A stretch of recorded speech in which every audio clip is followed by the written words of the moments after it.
Rourkela two ଉଡ଼ିଛି ତାର 10 kilometre 8 kilometre ଆସିଲା ପରେ ଜାଲଦା ଗୋଟେ ଜାଗାରେ ଦୁର୍ଘଟଣାଗ୍ରସ୍ତ ହେଇଛି। ସମସ୍ତେ ଷ୍ଟେବଲ ଅଛନ୍ତି। 6 ଜଣ ଥିଲେ ଏବଂ ପାଇଲଟ ମଧ୍ୟ। ଆମେ ଏବେ ମୁଁ ଡିସିଏ କୁ କହିସାରିଛି ଏବଂ ଆମର ଡାଇରେକ୍ଟର ଏଭିଏସନ ସମସ୍ତ टीम जीव तदंत हम। भगवान को अशेष आशीर्वाद आम प्रति जे एत बड़ दुर्घटना किंतु कार किसी है ना। ये तदंत हम जमी लोकंर असुविधा हे ना जीवा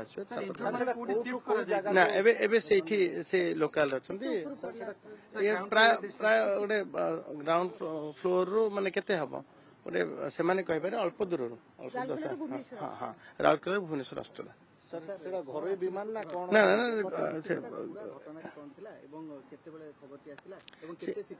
से एयर वन रो आम 9 सीटेड उड़ूला लोक मैंने आसुले यू राउरकेला 6 जन आरोही थे एवं दुर्घटना फल से 6 जन आरोही टी इंजुरी अच्छा समस्ते स्टेबल अच्छा।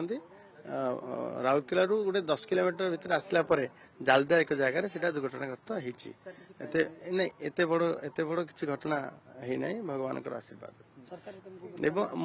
कही सारी डायरेक्टर जनरल एविएशन को अनुरोध कर सारी एवं आमर डायरेक्टर ओडिशार डायरेक्टर पूरा टीम जीवे तर्जमा हम तदंत हम लोकंर किसी असुविधा न हो सरकार चिंता ना ना घर